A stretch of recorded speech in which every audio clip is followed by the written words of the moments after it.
चलिए गाइस, कैसे हैं आप सब लोग। आशा करता हूं आप सब लोग बहुत अच्छे होंगे और हम कोई भी टाइम वेस्ट नहीं करेंगे, फटाफट से शुरू करते हैं सर हमारा लेक्चर नंबर 3।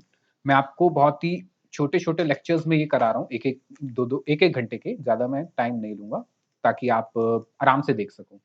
ठीक है, अच्छा आइए लेक्चर नंबर 3। हमने लास्ट क्लास में क्या पढ़ लिया था सर, हमने ऑपरेटिंग साइकिल कंप्लीट कर लिया था। अब हमें करना है आगे, लिखिए कॉन्सेप्ट नंबर 3। कॉन्सेप्ट नंबर 3 में लिखिए अब management of cash. Management of cash, यानी यहाँ पे कैश की बात होगी कि कैश को कैसे मैनेज करना है। आइए लिखिए इसमें, it includes management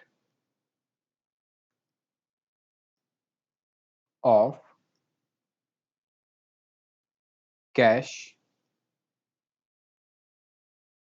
inflows and outflows.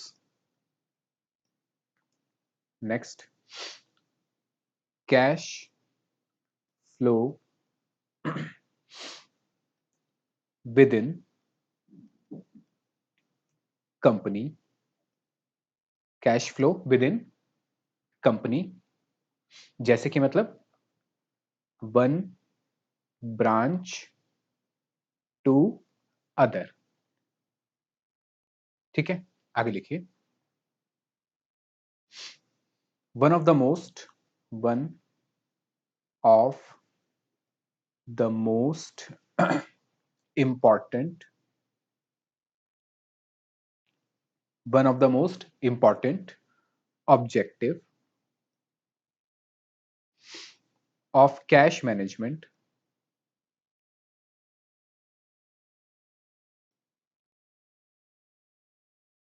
is to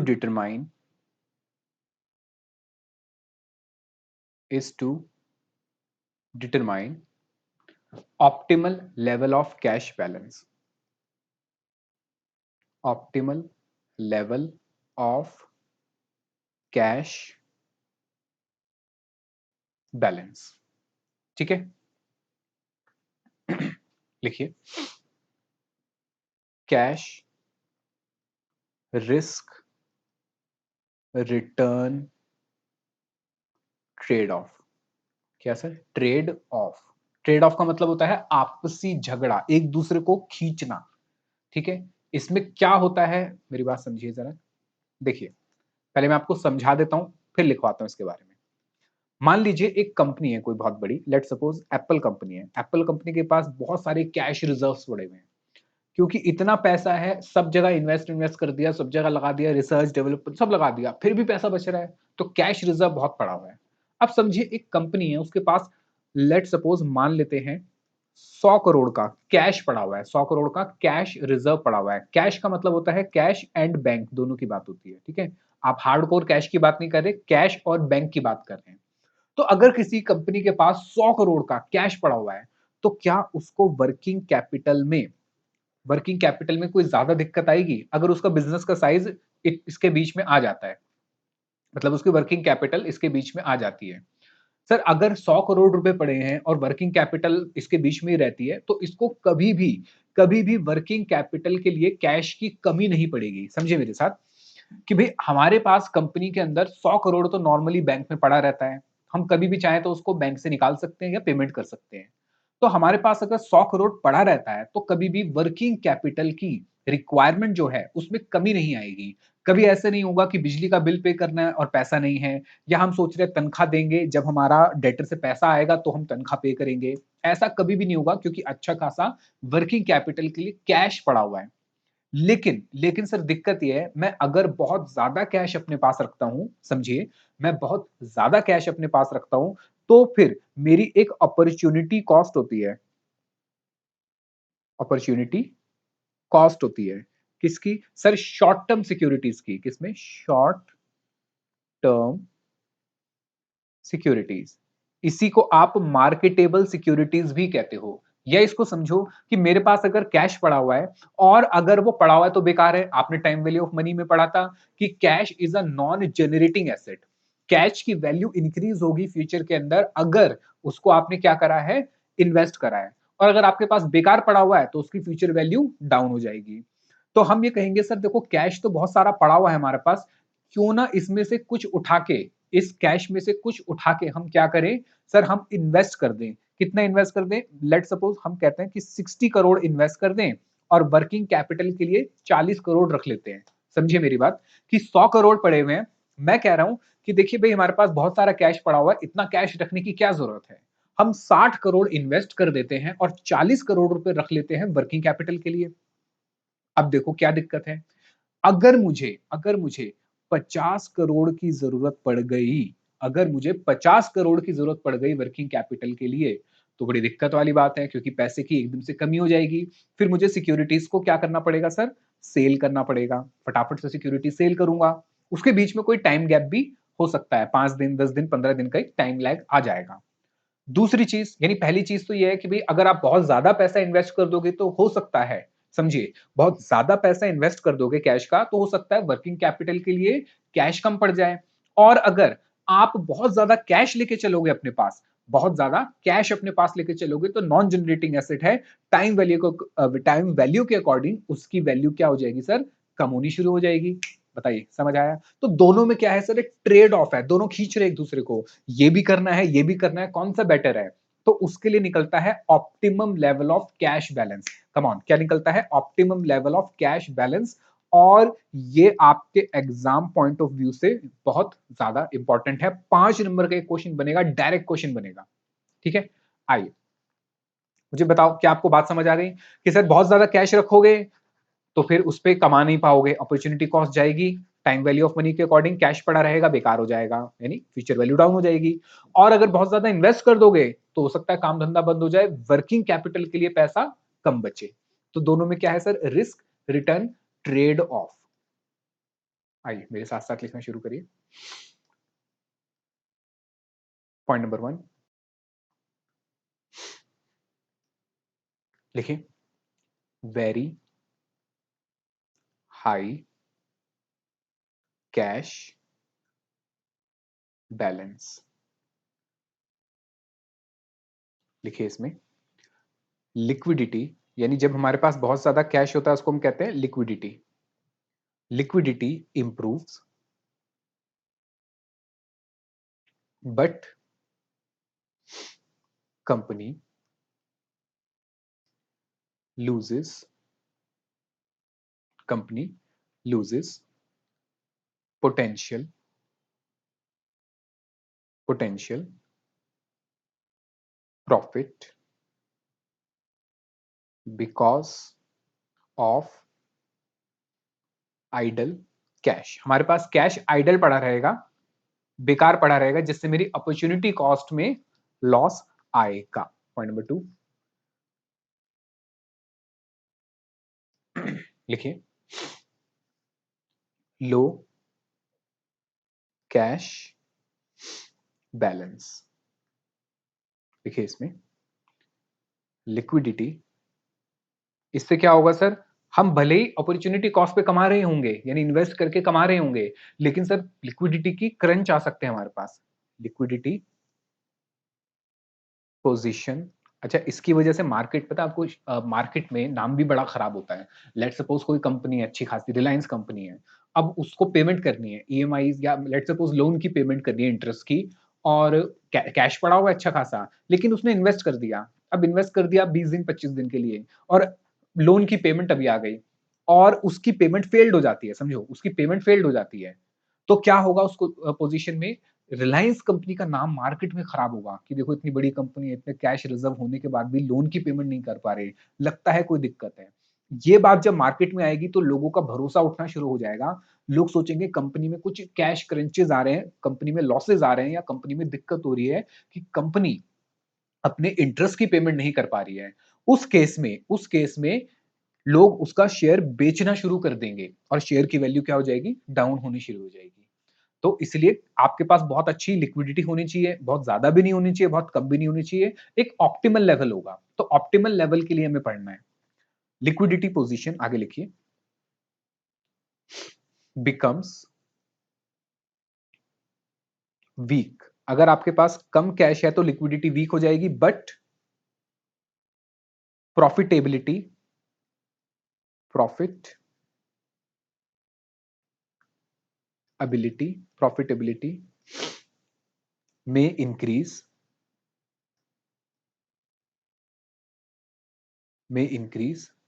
as funds are invested, as funds are invested. ठीक है, तो इसके लिए हमारे पास दो मेथड है जो हमें पढ़ने हैं। लिखिए सबसे पहले, वैसे तो मेन एक ही मेथड है, दूसरे मेथड का क्वेश्चन आपके एग्जाम में आएगा नहीं, क्योंकि वो निकालना थोड़ा सा मुश्किल हो जाता है। देखिए, the financial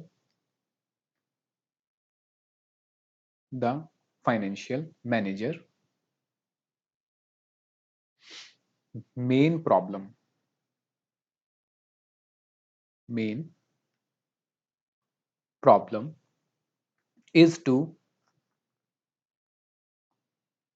is to determine the optimum level of cash। Optimum level of cash, इसके लिए हमारे पास दो मेथड हैं, जिसमें से मेन आपका एक ही है जो इंपॉर्टेंट है एग्जाम के पॉइंट ऑफ व्यू से। सबसे पहला आता है बॉमल्स मॉडल। सर ये कौन है? इसका नाम था बॉमल। इसने एक अपना फॉर्मूला दिया, हालांकि फॉर्मूला जो इसने दिया था वो स्टॉक रिलेटेड दिया था, स्टॉक ऑर्डरिंग कैरिंग इसके रिलेटेड, उसको हमने यहाँ पे कॉपी मार दिया। तो बॉमल्स मॉडल ये आपके एग्जाम के पॉइंट ऑफ व्यू से मोस्ट इंपॉर्टेंट बन जाता है। और अगर क्वेश्चन आएगा तो डायरेक्ट क्वेश्चन आएगा, कुछ भी नहीं घुमाएगा। सिंपल क्या है बॉमल्स मॉडल में, सिंपल आपको फॉर्मूला याद रखना है, फॉर्मूला लगाओ आंसर आ जाएगा, कुछ भी नहीं करना, कोई दिमाग नहीं लगाना, सिंपल है। पॉइंट नंबर 2, मिलर मिलर और और मतलब ओ आर डबल आर है इसमें, ठीक है, नाम है उसका मिलर और ये दोनों थे मॉडल। ठीक है, तो ये दो मॉडल हैं। तो बॉमल ने क्या कहा और मिलर ने क्या कहा, सबसे पहले तो मैं इनका फॉर्मूला लिख देता हूं, हालांकि डिटेल में भी लिखवाऊंगा, अभी सिर्फ ऐसे ही लिख लो। इसका फॉर्मूला होता है अंडर रूट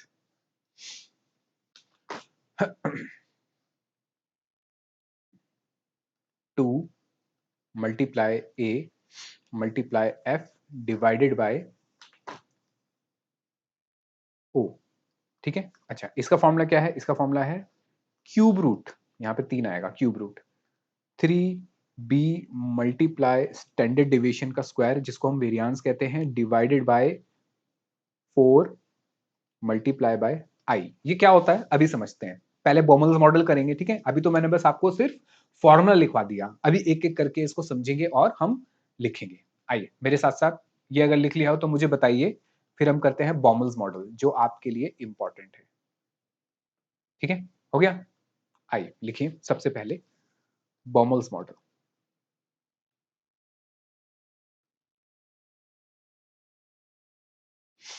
लिखिए ऑप्टिमम कैश बैलेंस। ठीक है, ये हमारे एग्जाम के पॉइंट ऑफ व्यू से इंपॉर्टेंट है। लिखिए this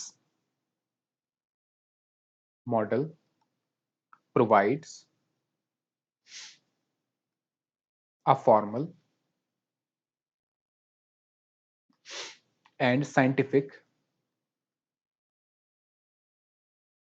this model provides a formal and scientific approach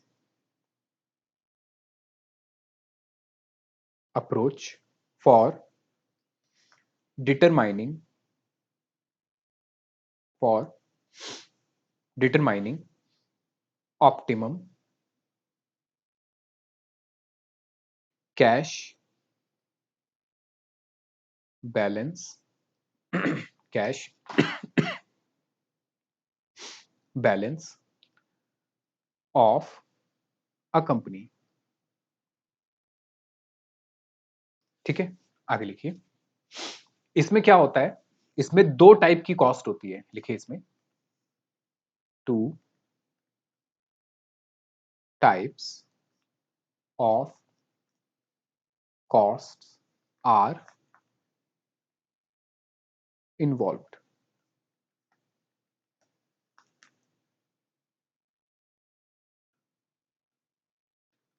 पहली इसमें होती है transaction cost,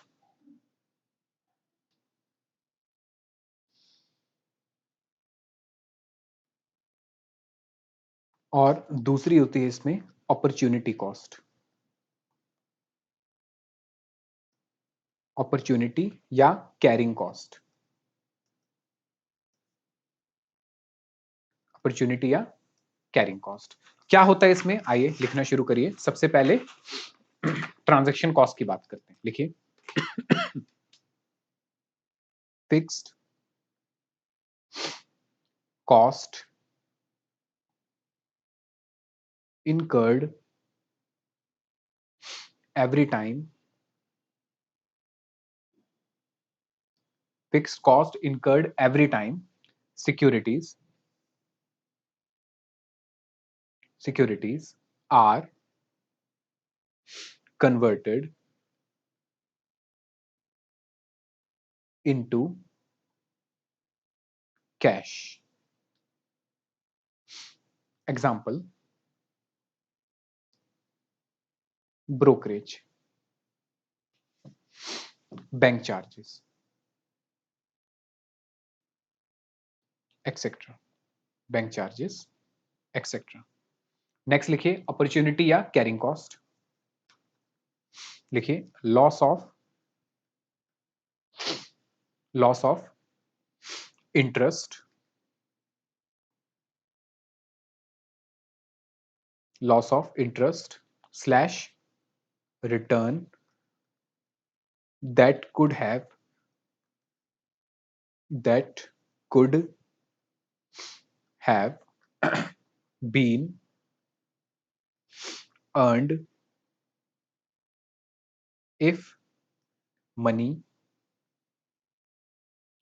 was invested। if money was invested।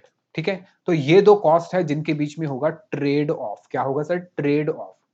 क्या होता है अभी समझते हैं, पहले लिख लो इसको फिर समझाता हूं। ठीक है, इसको लिख लो।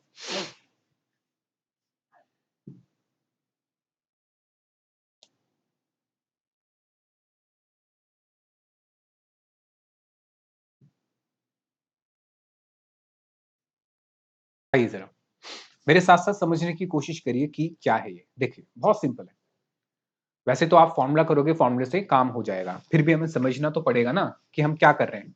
लेट सपोज एक कंपनी है जिसके पास 100 करोड़ रुपए हैं। कितने हैं सर, 100 करोड़ रुपए हैं। अब वो कंपनी कंपनी इस पैसे को या तो अपने पास कैश मतलब बैंक में रख ले पैसा, या फिर इस पैसे को मार्केट में इन्वेस्ट कर दे। ठीक है, या तो वो इन्वेस्ट कर दे या वो पैसा अपने पास रखे। अगर वो अपने पास रखेंगे तो उसको हम कहेंगे कैरी कर रहे हैं। क्या कर रहे हैं सर, कैरी कर रहे हैं। ठीक है, अब जरा समझिए, अभी लिखना नहीं है इसको। अगर ये 90 करोड़ रुपए अपने पास कैरी करते हैं, समझिए 90 करोड़ रुपए अपने पास कैरी करते हैं और सिर्फ 10 करोड़ रुपए इन्वेस्ट कर देते हैं। कितने इन्वेस्ट करते हैं, 10 करोड़। तो इस केस में क्या होगा, इनको कभी भी कैश का क्रंच नहीं आएगा, यानी कैश इनके पास सफिशिएंट पड़ा हुआ है, कभी भी कोई दिक्कत नहीं आएगी वर्किंग कैपिटल में। लेकिन दूसरी ओर यह है कि यहां पे ये अपना इंटरेस्ट इनका क्या हो जाएगा, कम हो जाएगा। क्यों, क्योंकि सर अगर ज्यादा पैसा इन्वेस्ट करते तो ज्यादा इंटरेस्ट कमाते, कम पैसा इन्वेस्ट कर रहे हैं तो कम इंटरेस्ट कमा पा रहे हैं। एक तो ये बात हुई। दूसरी बात समझिए, अब जब इन्होंने पैसा ही कम लगाया है, समझिए जब पैसा ही कम लगाया है तो इनको यहां से पैसे निकालने की जरूरत नहीं पड़ेगी ज्यादा। यानी जब भी ये पैसा निकालेंगे तो उसको हम कहेंगे ट्रांजैक्शन। जैसे मैं एक सिंपल आपको एक बताता हूं, प्रैक्टिकल भी मैं आपको बताता हूं क्या होता है।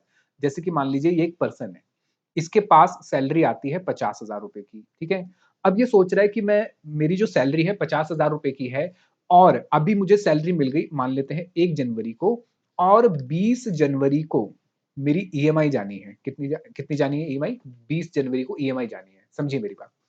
अब ये क्या सोच रहा है, बहुत लोग करते हैं ऐसे, ये क्या सोच रहा है कि एक काम करता हूँ, ईएमआई जानी है मान लेते हैं 30,000 रुपए की। ये क्या सोच रहा है? ये सोच रहा है एक काम करता हूँ, 20 तो मुझे अपने रखने ही है अलग से। ईएमआई कितनी जानी है? 30 की। लेकिन ईएमआई जाएगी कब? 20 जनवरी को। तो अब इसके पास 20 दिन का टाइम पड़ा हुआ है। तो ये क्या करता है, इस 30,000 रुपए को, इस 30,000 रुपए के लिए ये म्यूचुअल फंड में पैसा डाल देता है। कहाँ पैसा डाल देता है? म्यूचुअल फंड में। अब मान लेते हैं म्यूचुअल फंड के अंदर इसने पैसा डाल दिया 30,000 रुपए। अब आपको पता है जब आप म्यूचुअल फंड में पैसा डालते हो तो कोई चार्जेस नहीं लगते हैं। जब भी आप म्यूचुअल फंड खरीदते हो, जब उसके उसको वो कहते हैं एनएवी पे भी जब खरीदते हो, यूनिट्स खरीदते हो जब आप उसके नेट एनुअल वैल्यू पे, तो उस पे आपको कोई भी चार्जेस नहीं लगते हैं, ठीक है? तो उसने 30,000 रुपए का खरीद लिया। अब 20 दिन के बाद इसको पैसा चाहिए, लेकिन आपको पता है कि म्यूचुअल फंड जिस दिन बेचोगे उस दिन पैसा नहीं मिलता। आपको पैसा मिलता है 3 से 4 दिन के अंदर, अगर सैटरडे संडे नहीं आ रहा है तो। तो मान लेते हैं 3 दिन में आपके पास पैसा आएगा, या 4 दिन मान लेते हैं कि 4 दिन में पैसा आएगा। तो इसको क्या करना पड़ेगा? इसको बेचना पड़ेगा 16 तारीख तक तो। यानी 16 जनवरी को तो इसको बेचना पड़ेगा। अगर बीच में सैटरडे संडे नहीं पड़ता तो 20 तारीख तक इसके अकाउंट में पैसे लगभग आ जाएंगे, ठीक है? अब मेरी बात समझिए।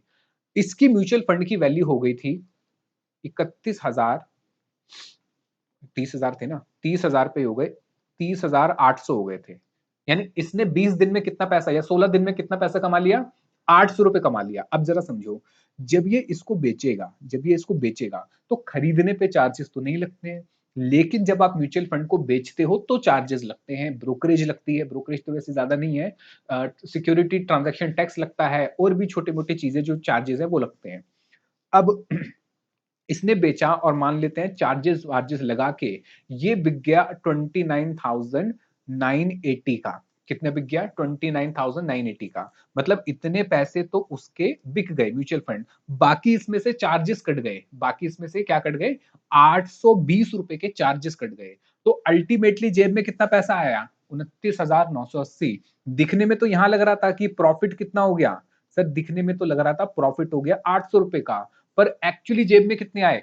एक्चुअली जेब में आए 29,980 रुपए। यानी एक्चुअली में भाई यहां तो हमें 20 रुपए का नुकसान हो गया। 20 रुपए का क्या हुआ? नुकसान। दूसरा रिस्क भी उठाया, अगर ये वैल्यू गिर जाती, मान लो 30,000 की जगह और कम हो जाते फिर, तो और जो गिर जाती उसको बेचने पे भी फिर क्या लगता? टैक्सेस लगते, ब्रोकरेज लगती, चार्जेस लगते, ठीक है? तो क्या होता है मैं आपको बता रहा हूं कि जब भी आप पैसा इन्वेस्ट करते हो और वहां से जब भी आप निकालते हो, वहां से जब भी आप विड्रॉ करते हो, तो उसको हम कहते हैं ट्रांजैक्शन। और उस ट्रांजैक्शन पे हमेशा क्या लगते हैं? चार्जेस लगते हैं। हमेशा क्या लगते हैं? चार्जेस लगते हैं, ठीक है? तो जितनी बार आप ट्रांजैक्शन करोगे, मान लो 30,000 रुपए थे, 30,000 के म्यूचुअल फंड थे, अब एक एक हजार करके बेचे आपने, पहले 1,000 बेचे, फिर दूसरे 1,000, फिर तीसरे 1,000।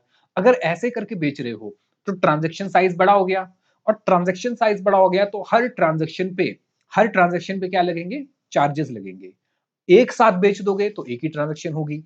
यानी अगर आप पूरे 30,000 को थोड़ा थोड़ा करके बेचोगे तो हर बार ट्रांजैक्शन होगी, और जितनी बार ट्रांजैक्शन होगी उतनी बार ट्रांजैक्शन के चार्जेस लगेंगे। जितनी बार ट्रांजैक्शन होगी उतनी बार ट्रांजैक्शन के चार्जेस लगेंगे। या आपके पास चॉइस है, आप एक बार में पूरा 30,000 को बेच दो तो एक ही ट्रांजैक्शन में काम हो जाएगा और चार्जेस एक ही बार लगेंगे। बात समझ आई? तो यानी कि समझाने का पर्पस ये था कि ट्रांजैक्शन जितनी बार करोगे उतनी बार क्या लगेंगे सर? चार्जेस लगेंगे। जितनी बार ट्रांजैक्शन करोगे उतनी बार क्या लगेंगे? चार्जेस लगेंगे, ठीक है? अब जरा मेरी बात समझिए। देखो, अब समझिए जरा कि क्या हुआ। कंपनी ने क्या करा, 100 करोड़ में से 90 करोड़ तो बैंक में रखे। अब बैंक में रखने की वजह से उनके पास कैश की जरूरत नहीं पड़ेगी, यानी उनको कैश निकालने की जरूरत ज्यादा नहीं पड़ेगी। अगर निकाला भी तो कम निकालेंगे, यानी ट्रांजैक्शंस जो हैं वो क्या रहेंगी? कम रहेंगी। ट्रांजैक्शंस जो है वो क्या रहेंगी? कम। ट्रांजैक्शंस कम होने की वजह से जो ट्रांजैक्शन से जुड़ी कॉस्ट है, ट्रांजैक्शन कम होने की वजह से जो ट्रांजैक्शन से जुड़ी कॉस्ट है वो भी क्या हो जाएगी? कम हो जाएगी। वो भी क्या हो जाएगी? कम हो जाएगी, ठीक है? अच्छा, दूसरी ओर आपने ट्रांजैक्शन कॉस्ट तो कम कर ली, मतलब ट्रांजैक्शन कॉस्ट कम कर ली। अच्छा, कॉस्ट कम होने का मतलब आपने फायदा कर लिया, प्रॉफिट हो गया। भाई कॉस्ट कम होने का मतलब प्रॉफिट हुआ। ठीक है, बात समझो भाई। 90 करोड़ रुपए बैंक में डाले, 90 करोड़ बैंक में डाले, 10 करोड़ रुपए मार्केट में इन्वेस्ट कर दिए, तो आपके पास ज्यादा कैश पड़ा हुआ है, तो आपको ट्रांजैक्शन करने की जरूरत नहीं पड़ेगी, और ट्रांजैक्शन कम से कम करोगे तो ट्रांजैक्शन की जो कॉस्ट है, ब्रोकरेज चार्जेस, वो कम से कम लगेंगे। ठीक है, मान लो पूरे साल भर में सिर्फ 2 ट्रांजैक्शन करी तो 2 बार चार्जेस लगे, क्योंकि पैसा इतना पड़ा हुआ है, जरूरत ही नहीं थी निकालने की। अब कॉस्ट कम हुई तो इसका मतलब क्या है, प्रॉफिट बढ़ेगा। कॉस्ट कम हुई तो मतलब प्रॉफिट बढ़ेगा। दूसरी ओर सर, आपने जब यहां पे पैसा ही कम लगाया, जब पैसा ही इन्वेस्ट कम करा, तो ऑटोमेटिकली इंटरेस्ट आपका क्या हुआ, कम हो गया। इंटरेस्ट आपका कम हो गया, और इंटरेस्ट क्या है सर, इनकम। इनकम मतलब प्रॉफिट, तो प्रॉफिट भी क्या हो गया, कम हो गया। प्रॉफिट भी क्या हो गया, कम। और दूसरी ओर मान लेते हैं ये कंपनी सोच रही है क्यों ना एक काम करें, 100 करोड़। हम एक काम करते हैं, सिर्फ 10 करोड़ का बैंक में बैलेंस रखते हैं। कितना बैलेंस रखते हैं, सिर्फ 10 करोड़ का। और 90 करोड़ रुपए हम इन्वेस्ट कर देते हैं। 90 करोड़ क्या कर देते हैं, इन्वेस्ट। हाँ सर, ये सही है। अगर हम ज्यादा पैसा इन्वेस्ट करेंगे तो हमें यहां पे क्या मिलेगा, इंटरेस्ट भी ज्यादा मिलेगा। इंटरेस्ट भी ज्यादा मिलेगा, और ज्यादा इंटरेस्ट होने की वजह से हमारा प्रॉफिट भी क्या होगा सर, ज्यादा होगा। प्रॉफिट क्या होगा सर, ज्यादा। लेकिन लेकिन भैया लेकिन, जब मैं ज्यादा पैसा इन्वेस्ट करूंगा तो कैश हाथ में क्या होगा, कम। यानी कैश जो है वो मिनिमम हो गया मेरे पास। ठीक है, अब कैश मिनिमम हो गया और कैश की जरूरत पड़ेगी, समझिए, कैश मिनिमम हो गया, कैश की जरूरत पड़ेगी, तो फिर मुझे यहां से अपना म्यूचुअल फंड बेचना पड़ेगा। यानी मुझे करनी पड़ेगी सर ट्रांजैक्शन। मुझे क्या करनी पड़ेगी, ट्रांजैक्शन। और ट्रांजैक्शन होगी तो क्या लगेगा, कॉस्ट। ट्रांजैक्शन होगी तो क्या लगेगा, कॉस्ट। अब पैसा ही कम है, तो मुझे ट्रांजैक्शन क्या करनी पड़ेगी सर, मुझे बार बार ट्रांजैक्शन करनी पड़ेगी। सर रीजन भी, क्योंकि आपने कैश कम रखा हुआ है, तो आपको बार बार ट्रांजेक्शन्स करनी पड़ेंगी। और जितनी बार ट्रांजेक्शन्स करोगे, जितनी बार ट्रांजेक्शन्स करोगे, उतनी बार क्या लगेगी सर, उतनी बार लगेगी ट्रांजेक्शन की कॉस्ट। उसकी उतनी बार लगेगी ट्रांजेक्शन की कॉस्ट। यानी इस वाले केस में जो मेरी ट्रांजेक्शन कॉस्ट है, वो क्या हो जाएगी सर, बढ़ जाएगी। क्या हो जाएगी, बढ़ जाएगी। जिस वजह से मेरी कॉस्ट भी बढ़ जाएगी, जिस वजह से मेरी कॉस्ट भी बढ़ जाएगी। अब समझिए जरा, अब दोनों को कंपेयर करते हैं, ऊपर वाले और इस वाले को। पहले वाले केस में मैंने कितने रुपए बैंक में लगाए थे, 90 करोड़। दूसरे वाले के और कितने पैसे इन्वेस्ट करे थे, 10 करोड़। तो जब मैंने पैसे ज्यादा बैंक में रखे तो ट्रांजैक्शन करने की जरूरत नहीं पड़ी। ट्रांजैक्शन कम हुई, कॉस्ट कम हुई, प्रॉफिट बढ़ा। ट्रांजैक्शन कम हुई, कॉस्ट कम हुई, प्रॉफिट बढ़ा। दूसरी ओर, कम पैसा इन्वेस्ट करा, इंटरेस्ट कम लगा, प्रॉफिट कम हुआ। कम पैसा लगा, इंटरेस्ट कम हुआ, प्रॉफिट भी कम हुआ। तो एक तरफ तो ट्रांजैक्शन कॉस्ट से अपना प्रॉफिट बढ़ा रहा हूं, एक तरफ ट्रांजैक्शन कॉस्ट कम करके प्रॉफिट बढ़ा रहा हूं। दूसरी ओर इंटरेस्ट कम करके प्रॉफिट को गवा भी रहा हूं। इंटरेस्ट कम होने की वजह से प्रॉफिट गवा भी रहा हूं। क्लियर है? तो दोनों क्या एक दूसरे से ट्रेड ऑफ नहीं कर रहे, कि भाई मैं कितने अगर कम लगाता हूं, देखो बहुत सिंपल है, पैसा अगर मैं कम इन्वेस्ट करता हूं तो ट्रांजैक्शन कॉस्ट कम, लेकिन उस वजह से इंटरेस्ट भी कम। दूसरी ओर मैंने अगर ज्यादा पैसा इन्वेस्ट कर दिया तो इंटरेस्ट ज्यादा मिलेगा, तो ये ज्यादा पैसा लगाया ज्यादा मिलेगा। लेकिन ज्यादा लगाने की वजह से सर हमें कैश की क्रंचेस आ जाएंगे, कैश मिनिमम रहा हमारे पास, तो जिस वजह से मुझे बार बार पैसा निकालना पड़ेगा इसमें से, इन्वेस्टमेंट में से। और जितनी बार इन्वेस्टमेंट से पैसा निकालूंगा, कम ऑन, जितनी बार इन्वेस्टमेंट से पैसा निकालूंगा उतनी बार क्या होगी सर, ट्रांजैक्शन। और उतनी बार क्या होगी, ट्रांजैक्शन की कॉस्ट। यानी एक तरफा तो आपने अपना प्रॉफिट इंटरेस्ट से इंक्रीज कर लिया, लेकिन दूसरी तरफा आपकी ट्रांजैक्शन कॉस्ट भी बढ़ गई, ट्रांजैक्शन कॉस्ट भी बढ़ गई। बताओ समझ आया? यानी हुआ क्या, जरा समझो। जब मैं ज्यादा पैसा रखता हूं, जब मैं ज्यादा पैसा इन्वेस्ट करता हूं, तो ट्रांजैक्शन कॉस्ट ज्यादा होगी, क्योंकि मुझे ज्यादा बार निकालना पड़ेगा। जब मैं इन्वेस्ट कम करता हूं, जब मैं इन्वेस्ट कम करता हूं, तो ट्रांजैक्शन कॉस्ट कम होगी, क्योंकि कम बार निकालना पड़ेगा। दूसरी ओर, जब मैं ज्यादा इन्वेस्ट करता हूं तो मेरा इंटरेस्ट ज्यादा होता है, और अगर मैं कम इन्वेस्ट करता हूं तो मेरा इंटरेस्ट कम होता है। तो ये दोनों एक दूसरे को खींच रहे हैं, यानी एक चीज बढ़ेगी तो दूसरी चीज कम होगी, एक चीज कम होगी तो दूसरी चीज बढ़ेगी। बताइए समझ आया? आइए इसको हम एक ग्राफ में बना के रखते हैं, एक ग्राफ से समझते हैं इसको। आइए जरा समझने की कोशिश करिए। सबसे पहले मैं लिखता हूं यहां कैश लेवल, कि कितना कैश में मेंटेन करूंगा, ठीक है। दूसरी ओर मैं यहां लिख रहा हूं मेरी ट्रांजैक्शन कॉस्ट, ट्रांजैक्शन कॉस्ट। अब समझने की कोशिश करना, अगर मैं ज्यादा कैश लेवल अपने पास लेके चलता हूं, लेट सपोज 90 करोड़ रुपए मेरे पास कैश पड़े हुए हैं, तो ज्यादा ट्रांजैक्शन करूंगा या कम करूंगा? सर आप अगर अपने पास कैश ज्यादा रख रहे हो तो इन्वेस्टमेंट कम है, कैश ज्यादा रख रहे हो इन्वेस्टमेंट कम है, इन्वेस्टमेंट कम है तो कैश बार बार निकालने की जरूरत आपको नहीं पड़ेगी। इसका मतलब ट्रांजैक्शन कॉस्ट क्या हो जाएगी? कम हो जाएगी। तो ट्रांजैक्शन कॉस्ट है हमारी वो क्या रहेगी? कम रहेगी। यहाँ पे ये पॉइंट मुझे मिल जाएगा। ट्रांजैक्शन कॉस्ट क्या रही सर? कम रही। ठीक है, अच्छा। फिर अगर मैं कैश लेवल कम कर देता हूं, कैश लेवल को कम कर देता हूं, लेट सपोज मैं कर देता हूं 60, तो इसका मतलब यह है कि सर मैंने ज्यादा पैसा 60 करोड़ कैश मैंने 60 करोड़ रखा, 40 करोड़ इन्वेस्ट करा, तो ज्यादा इन्वेस्ट करने से ट्रांजैक्शन कॉस्ट बढ़ जाएगी, ट्रांजैक्शन कॉस्ट बढ़ जाएगी। ये तो ट्रांजैक्शन कॉस्ट क्या हो गई सर? बढ़ गई। ट्रांजैक्शन कॉस्ट क्या हो गई? बढ़ गई।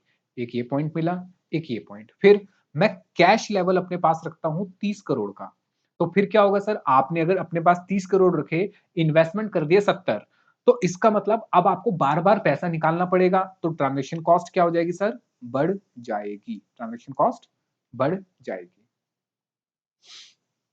ये पॉइंट आ गया। तो ऐसे करते हुए एक लाइन बनेगी ऐसे, ठीक है।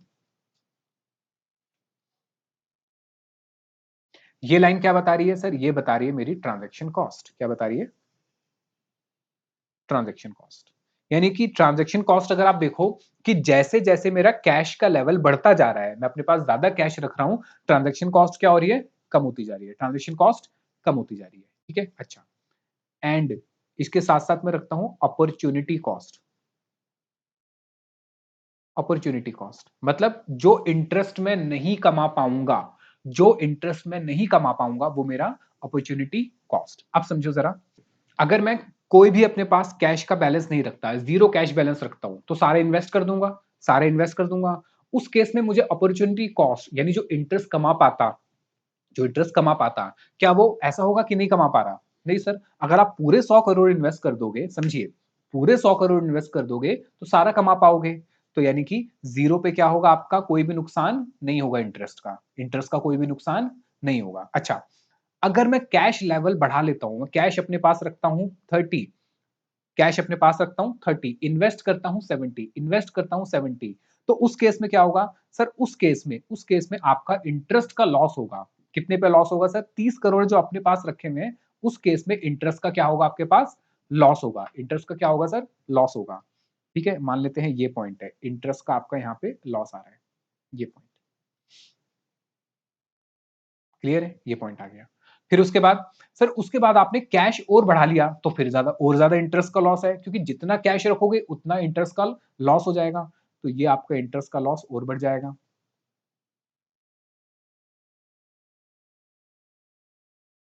ठीक है, ये एक पॉइंट और मिल गया। फिर और आपने कैश का लेवल बढ़ा लिया, तो आपको और इंटरेस्ट का क्या हो गया सर? लॉस हो गया। ये रहा, यानी जितना जितना, तो ऐसे करके आपको एक लाइन मिली, ऐसे देखो, ठीक है, एक लाइन ऐसे मिली। इससे क्या पता चल रहा है सर? इससे ये पता चल रहा है कि जितना ज्यादा आप क्या कर रहे हो, जितना ज्यादा आप कैश बैलेंस अपने पास रख रहे हो, उतना ज्यादा आप इंटरेस्ट नहीं कमा पा रहे, आपको अपॉर्चुनिटी कॉस्ट का लॉस हो रहा है। तो ये हो गया मेरा अपॉर्चुनिटी कॉस्ट लॉस। ये हो गया मेरा सर अपॉर्चुनिटी कॉस्ट लॉस।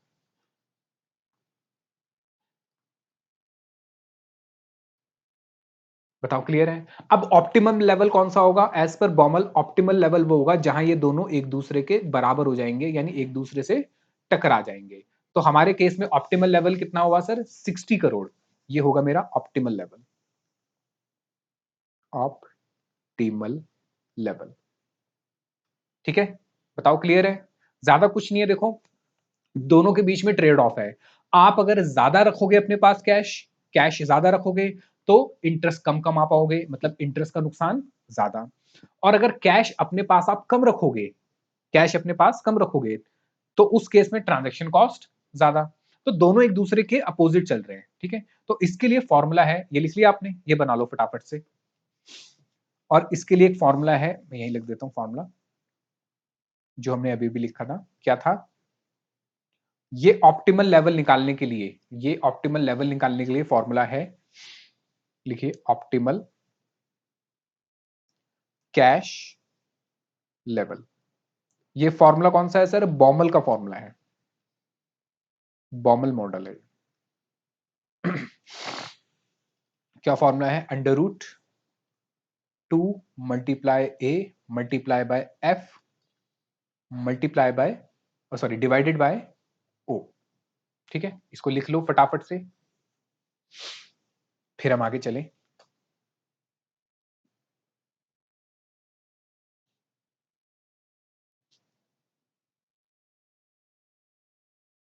लिख लिया? बताइए, समझ आया? इजी है? आइए, क्वेश्चन करना तो और भी इजी है। तो सबसे पहले ए लिख लेते हैं। सर ये ए क्या है? लिखिए, ए का मतलब है एनुअल, यानी कि पर एनम कैश रिक्वायरमेंट। ठीक है, एफ का मतलब है फिक्स्ड कॉस्ट, ये हमारी ट्रांजैक्शन कॉस्ट थी ना, वो fixed cost, fixed cost per transaction. ये सब आपको क्वेश्चन में गिवन होगा, आप कह सकते हो ये मेरा ब्रोकरेज हो गया, पैसा निकालने की जो ट्रांजैक्शन कॉस्ट थी। ठीक है, अच्छा, ओ क्या है सर? ओ है मेरा पैसे को रखने की कॉस्ट, यानी अपॉर्चुनिटी कॉस्ट की loss, opportunity cost loss for ₹1। 1 रुपए के लिए क्या कॉस्ट होगी, अभी देखेंगे क्वेश्चन में, पहले इसको लिख लो। और बहुत सिंपल है, एग्जाम में 5 नंबर का क्वेश्चन आएगा, डायरेक्ट क्वेश्चन आएगा, कुछ यहां वहां घुमा नहीं होगा, बहुत ही सिंपल क्वेश्चन से हम इसको करेंगे। ठीक है,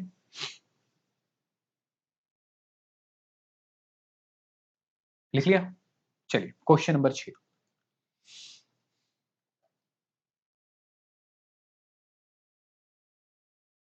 आइए मेरे साथ साथ क्वेश्चन नंबर 6 पढ़ेंगे।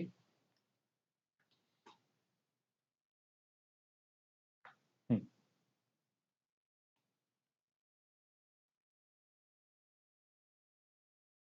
ये रहा, कह रहा था annual cash requirement of X Y Z. कह रहा हमारे एनुअल कैश रिक्वायरमेंट कितना है? ये मेरा ए हो गया, 10 लाख रुपए।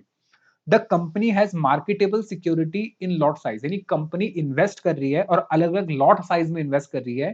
कह रहा है 50,000 में भी इन्वेस्ट कर सकती है, 1 लाख में इन्वेस्ट कर सकती है, 2 लाख में और 2.5 लाख में। मेरी बात समझिए, कंपनी कह रही है कि पूरे साल भर की मेरी कैश रिक्वायरमेंट कितनी है?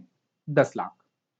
ठीक है, लेकिन ये 10 लाख रुपए वो पूरे अपने पास नहीं रख रही, वो कह रहा है कि वो कुछ लॉट में इसको इन्वेस्ट कर देगी। वो हो सकता है कि 50,000 के लॉट में इन्वेस्ट कर दे, या 1-1 लाख के, 2-2 लाख के, या 2.5-2.5 लाख के।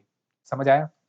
अच्छा, cost of conversion of marketable security, यानी जब वो पैसा निकालेगा, समझिए, जब वो पैसा निकालेगा, कॉस्ट ऑफ कन्वर्जन तो कितनी होगी? 1,000। यानी एक बार ट्रांजेक्शन करेगा तो एक बार 1,000, 2 बार ट्रांजेक्शन करेगा 2,000, 3 बार करेगा 3,000। और कह रहा है कि अपॉर्चुनिटी कॉस्ट, यानी उस पे जो हम इंटरेस्ट कमाएंगे, कितना कमाएंगे? 5% का। या मैं कहूं, अगर हम पैसा नहीं लगाएंगे तो इंटरेस्ट कितना नहीं कमा पाएंगे? वो है 5%। You are required to prepare a table indicating which lot size have to be sold by the company. कह रहा है कि कंपनी को किस लॉट साइज के अंदर सेल करनी चाहिए, क्या 50-50 हजार की करनी चाहिए, 1-1 लाख पे, 2-2 लाख पे, या 2.5-2.5 लाख पे। ठीक है, और फिर कह रहा है कि एज पर बॉमल मॉडल क्या होना चाहिए, वो भी आप बताइए। तो बॉमल मॉडल में तो फॉर्मूला लगाएंगे, लेकिन उससे पहले मुझे क्या निकालना है सर? उससे पहले मुझे निकालना है टेबल बना के कि उसने कितने लॉट के अंदर वो पैसा डाल रहा है, मतलब निकाल रहा है। ठीक है, अभी समझना है इस क्वेश्चन को। क्वेश्चन में एनुअल रिक्वायरमेंट कितनी है?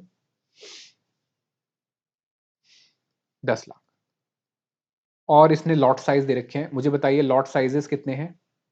50,000 और 1 लाख और 2 लाख और 2.5 लाख। इसका मतलब समझिए जरा क्या हुआ। कंपनी को कैश रिक्वायरमेंट कितनी है साल भर में? 10 लाख। और ये पूरे 10 लाख रुपए इसने क्या कर रखे हैं? मार्केट में इन्वेस्ट कर रखे हैं।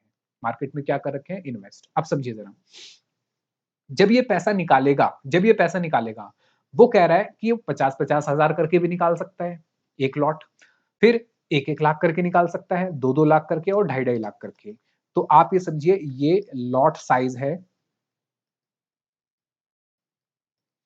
लॉट साइज है जितने पैसे निकालेगा।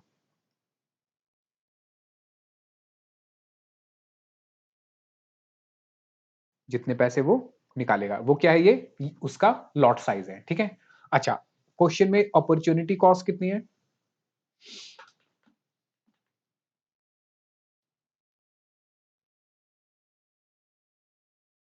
अपॉर्चुनिटी कॉस्ट है सर 5% पर एनम। अच्छा, याद रखना ये पर एनम होनी चाहिए।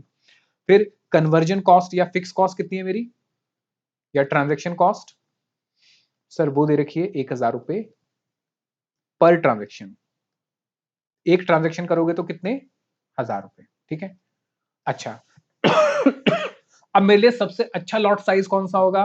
सर मेरे लिए सबसे अच्छा लॉट साइज वो है जहां पे मेरी अपॉर्चुनिटी कॉस्ट बहुत कम हो और मेरी ट्रांजेक्शन कॉस्ट भी सबसे कम हो। तो उसके लिए हम बनाएंगे टेबल, लिखिए, table indicating cost at different lot size.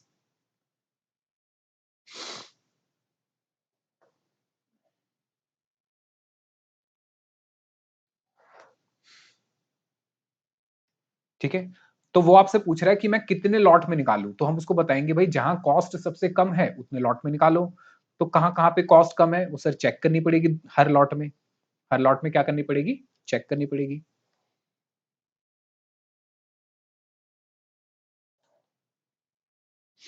तो सर हमारा जो लॉट साइज है 50,000, 1 लाख, 2 लाख और 2.5 लाख, ये मेरे क्या है सर, लॉट साइजेस। अब क्या निकालना है सर, कुछ नहीं, कैरिंग कॉस्ट निकाल लो, मतलब अपॉर्चुनिटी कॉस्ट निकाल लो और ट्रांजेक्शन कॉस्ट। तो पहले बात करते हैं ट्रांजेक्शन कॉस्ट की। सर ट्रांजेक्शन कॉस्ट कितनी है, 1,000 रुपए एक ट्रांजेक्शन के। तो सबसे पहले देखना पड़ेगा ना कितनी ट्रांजेक्शन होंगी, तो उससे जितनी ट्रांजेक्शन होंगी उसको 1,000 से मल्टीप्लाई कर दूंगा।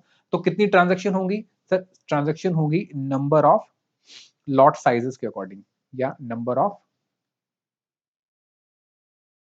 ट्रांजेक्शंस। मुझे बताओ नंबर ऑफ ट्रांजेक्शंस कितनी होगी? सर बहुत सिंपल है, कितना पैसा चाहिए आपको, 10 लाख, यानी annual requirement, annual requirement divided by, किससे डिवाइड करूंगा sir, lot size, lot size. मुझे बताओ अगर मुझे 10 लाख रुपए चाहिए और मैं 50-50 हजार करके निकालूंगा, समझिए मुझे 10 लाख रुपए चाहिए, 50-50 हजार करके निकालूंगा, तो कितनी बार मुझे ट्रांजेक्शन करनी पड़ेगी सर, 20 बार ट्रांजेक्शन करनी पड़ेगी। सेम, अगर मुझे 10 लाख रुपए चाहिए और मैं 1-1 लाख रुपए करके निकालता हूं, 1-1 लाख रुपए करके निकालता हूं, तो कितनी ट्रांजेक्शन होंगी सर, 10 ट्रांजेक्शन होंगी। और अगर 10 लाख रुपए चाहिए और 2-2 लाख करके आप निकाल रहे हो, तो कितनी ट्रांजेक्शन होंगी सर, 5। और सेम यहां पे बताइए जरा 10 लाख डिवाइडेड बाय 2,50,000, कितनी ट्रांजेक्शन होंगी सर, 4। क्या मुझे ट्रांजैक्शन मिल गई, कितनी कितनी ट्रांजैक्शन होंगी, बिल्कुल। अब किससे मल्टीप्लाई कर दोगे सर, सिंपल मल्टीप्लाई कर दूंगा इसको मैं 1,000 रुपए से, मल्टीप्लाई कॉस्ट पर ट्रांजैक्शन। भाई एक ट्रांजैक्शन कितने की है, 1,000, 1,000, 1,000, 1,000। तो क्या आप मुझे टोटल ट्रांजैक्शन कॉस्ट बता सकते हो? बिल्कुल सर,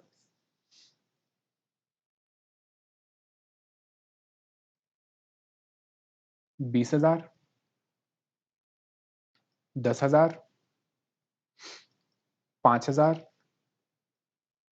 40,000, ठीक है, 40 नहीं 4,000 सर। ये बताओ समझ आया?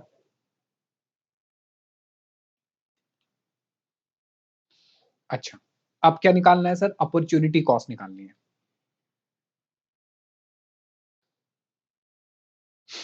ये तो मेरा कंप्लीट हो गया। अब मुझे निकालनी है अपॉर्चुनिटी कॉस्ट। कैसे निकालेंगे अपॉर्चुनिटी कॉस्ट? ठीक है, इसको समझिए जरा मेरे साथ साथ। भाई सीधी बात है, जितना पैसा मैं निकालूंगा, जितना पैसा मैं निकालूंगा उस पे इंटरेस्ट नहीं कमा पाऊंगा। तो अब मुझे निकालना है, ये तो मेरा हो गया पॉइंट नंबर 1। अब मुझे निकालना है अपॉर्चुनिटी कॉस्ट।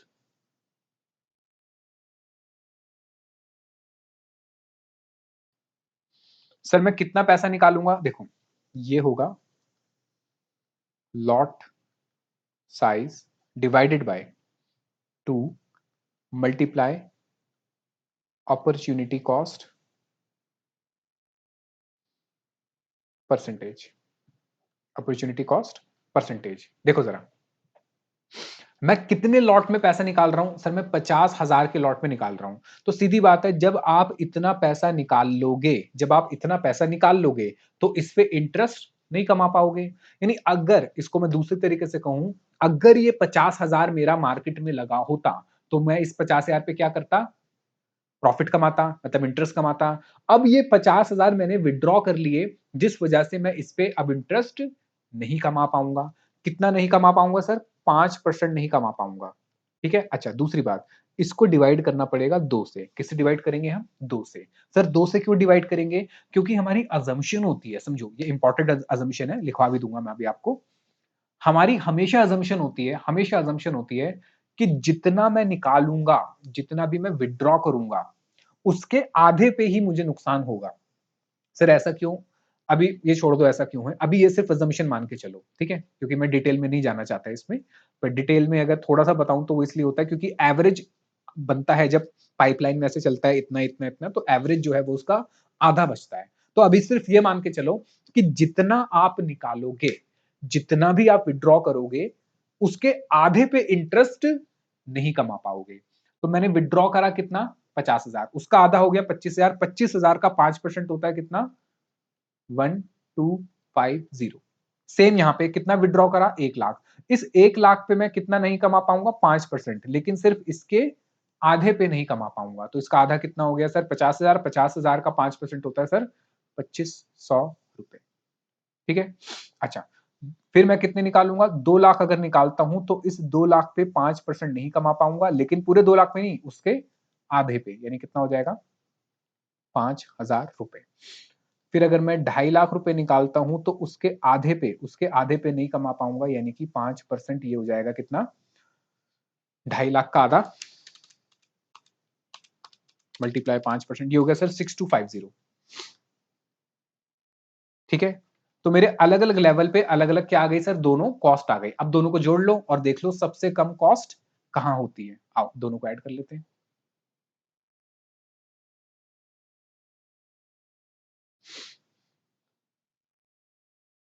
तो आओ कर दो टोटल कॉस्ट।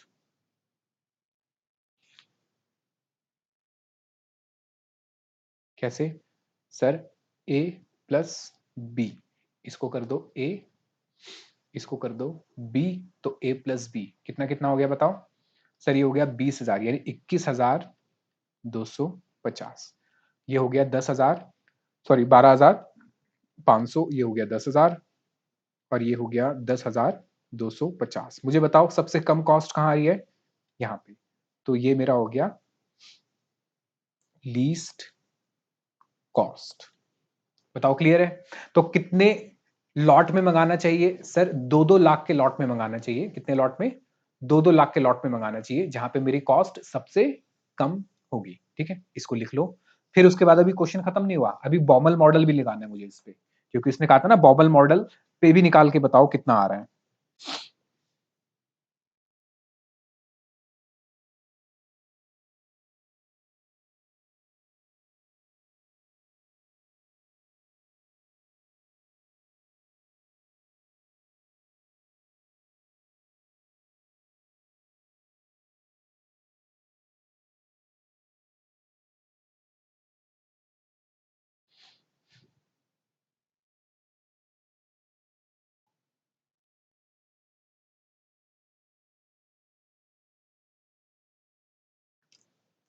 बताओ, लिख लिया?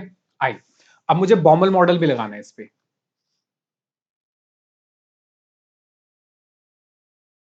तो सर बॉमल मॉडल जो कहता है ऑप्टिमम कैश लेवल, वो कहता है under root 2 multiply by A multiply by F divided by O. Under root 2, A का मतलब एनुअल रिक्वायरमेंट कितनी है सर? 10 लाख रुपए। एफ, एफ कितना है सर? एफ होता है मेरा fix transaction cost. Fix transaction cost कितनी थी सर? 1000 रुपए। ओ होती है सर मेरी अपॉर्चुनिटी कॉस्ट 1 रुपए पे, यानी 1 रुपए मल्टीप्लाई बाय 5%। ठीक है, आओ जरा, तो ये हो गया कितना? 10 लाख इंटू 1000 इंटू 2, तो ये ऊपर आ गया मेरा कितना? 2000, 20,000 लाख। ठीक है, ये हो गया 20,000 lakhs डिवाइडेड बाय, ये हो गया 0.05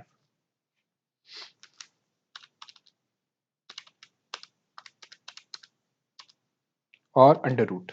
सर अंडर रूट आ गया करके आ गया 2 लाख, यानी कि आपका लॉट साइज बता दिया उसने। तो लॉट साइज कितना होना चाहिए आपका,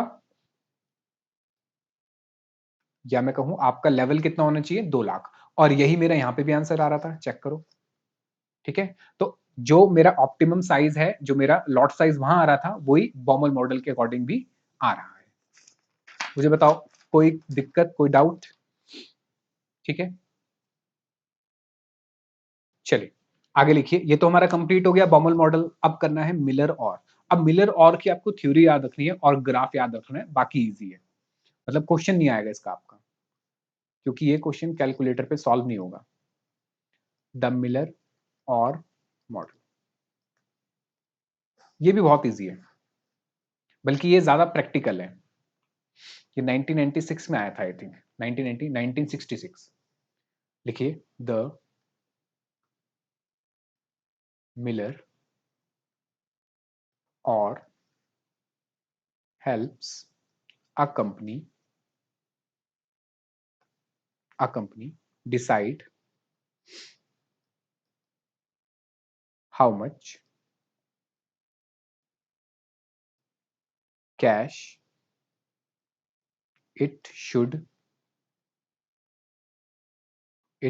keep, comma, when its cash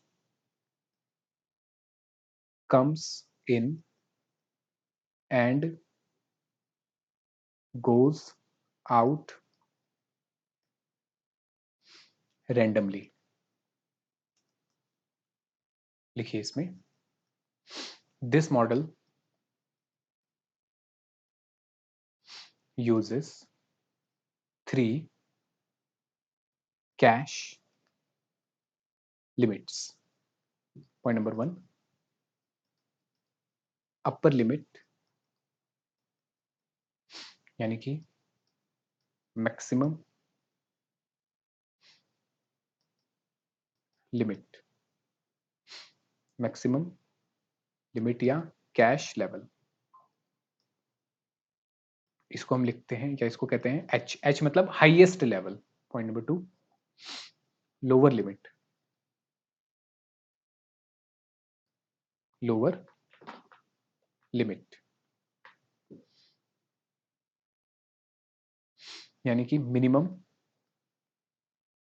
cash level, इसको हम लिखेंगे हाँ एल। और एक इन दोनों के बीच में return point. Point number 3, return point, normal, normal या टारगेट कैश लेवल।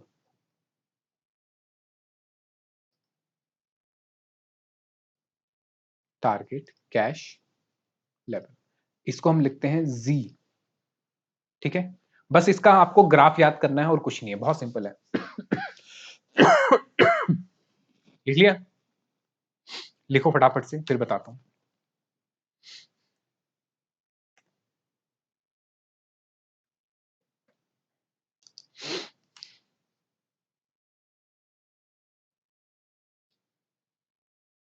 आई। ग्राफ बनाते हैं, देखिए ये क्या कहा मिलर और ने क्या कहा, इनका थोड़ा सा अप्रोच रियलिस्टिक है।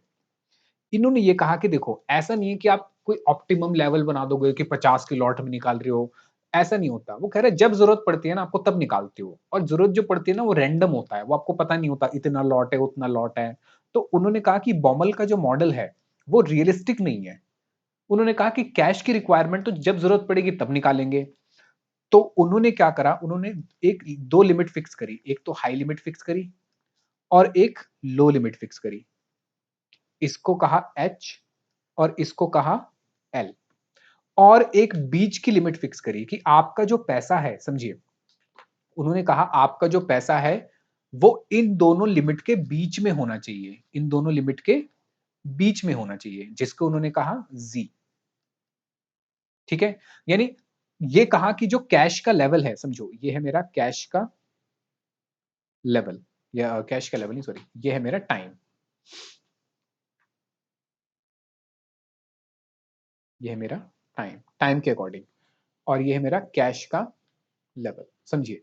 यानी ये जो लाइन है जो मेरी वाई एक्सिस है ये दिख रहा है कि कितना कैश ज्यादा है कितना कम। तो इन्होंने एक लिमिट बना दी, लेट सपोज यहां बना दी 100 करोड़ और यहां बना दी 20 करोड़, कि वो कह रहे हैं कि आपका कैश लेवल जो है ना, कैश का लेवल 100 करोड़ से ऊपर नहीं जाना चाहिए और 20 करोड़ से नीचे नहीं आना चाहिए, समझो 100 करोड़ से ऊपर नहीं जाना चाहिए और 20 करोड़ से नीचे नहीं आना चाहिए। तो उन्होंने क्या कहा कि देखो आपकी जो कैश की रिक्वायरमेंट होगी ना वो कुछ ऐसे चलेगी कि भाई आपने यहां से शुरू करा, मान लेते हैं कितना, ये 50, यहां से शुरू करते गए करते गए करते गए करते गए, और फिर यहां से थोड़ा डाउन हुए, फिर एकदम से ऊपर आने लगे क्योंकि रैंडमली चल रहा है कैसे भी होगा, और एक जगह जाके ये टच कर गया यहाँ पे। यानी कि आपने क्या करा टाइम के साथ साथ बहुत ज्यादा कैश रख लिया, कैश का लेवल आपके पास 100 करोड़ हो गया। तो इतना तो हमें रखना नहीं था। तो जैसे ही मेरा कैश का लेवल 100 करोड़ हो जाएगा, समझो जैसे ही कैश का लेवल मेरा 100 करोड़ हो जाएगा, मैं तभी क्या करूंगा, इसको मैं नीचे वाले पॉइंट में लेकर आऊंगा, इसको मैं नीचे वाले पॉइंट पे लेकर आऊंगा। कैसे? क्योंकि मेरे पास ज्यादा कैश हो गया, तो मैं परचेज कर लूंगा सिक्योरिटीज, परचेज या मैं कहूं इन्वेस्ट कर दूंगा सिक्योरिटीज में। कितना इन्वेस्ट कर दूंगा सर? एच माइनस जेड या जी, यानी कि 100 - 50, यानी 50 करोड़ क्या कर दूंगा, इन्वेस्ट कर दूंगा। समझो ना, देखो बहुत सिंपल है, मैंने 50 करोड़ से शुरू करा, मेरे पास कुछ पैसा आया कुछ पैसा गया, ऐसे आते आते मैंने पैसे इकट्ठा करता गया और 100 करोड़ टच कर गया, तो मेरा हाईएस्ट लेवल टच करा। तो उन्होंने कहा जैसे ही हाईएस्ट लेवल टच करे, आप किस पे आ जाओ, रिटर्न पॉइंट पे आ जाओ, किस पे आओ, 50 करोड़ पे। तो 50 करोड़ पे आने के लिए, क्योंकि 100 करोड़ हो गए, 50 करोड़ पे आने के लिए क्या करना पड़ेगा, हाईएस्ट लिमिट को जेड में से माइनस कर दोगे, यानी 100 - 50, तो मैं वापस किस पे आ जाऊंगा, 50 करोड़ पे। ठीक है, अच्छा, फिर उसके बाद हम और भी पैसा आया, फिर हम कम भी होते गए, कम होते गए होते गए, और अब हम लोअर लेवल पे आ गए, यानी हम इन्वेस्ट करते गए करते गए करते गए और लोअर लेवल पे आ गए। तो लोअर लेवल पे आने के बाद फिर दोबारा ट्रिगर हो जाएगा कि अब आपको क्या करना है सर, देखो आपके पास कैश क्या हो गया, कम हो गया, तो जैसे ये कैश यहाँ कम हो जाएगा, जैसे ही यहाँ पे कैश कम हो जाएगा, आपको क्या करना पड़ेगा, आप सेल कर दोगे सिक्योरिटीज, या जो आपकी इन्वेस्टमेंट है उसको सेल करके क्या करोगे, पैसा ले आओगे। कितनी बेचोगे सर, यहां बेचोगे Z माइनस L। ठीक है, ये कितनी हो गई सर, सर Z कितना है मेरा, 50 - 20, यानी कि कितनी, 30, क्योंकि इस पॉइंट पे मैं कितने पे आ गया, इस पॉइंट पे मैं आ गया 20 पे, मैं 30 की और बेचूंगा तो टोटल कितना हो जाएगा, 50, यानी फिर मैं कहां पहुंच जाऊंगा, 50 के लेवल पे पहुंच जाऊंगा। फिर आगे चलते हैं, फिर ऐसे ही करते हुए कुछ नीचे होगा कुछ ऊपर होगा, ऐसे करके ये चलेगा। तो मेन इसमें ये दो पॉइंट है कि एक तो ये वाला पॉइंट जब आप यहां टच करोगे हाईएस्ट लेवल पे, और एक ये वाला पॉइंट। क्लियर है? तो ये रैंडम स्ट्रक्चर था मिलर और का। आई, इसकी एक्सप्लेनेशन मैं आपको लिखवा देता हूं। लिखिए, point number A, if cash reaches highest level, जिसको हम लिखते हैं एच, तो हम क्या रखेंगे, बाय सिक्योरिटीज, या इन्वेस्ट कर देंगे, या हम इन्वेस्ट कर देंगे। कितना इन्वेस्ट करेंगे sir, H minus Z। Clear है? अच्छा, point number B, if cash reaches lower limit,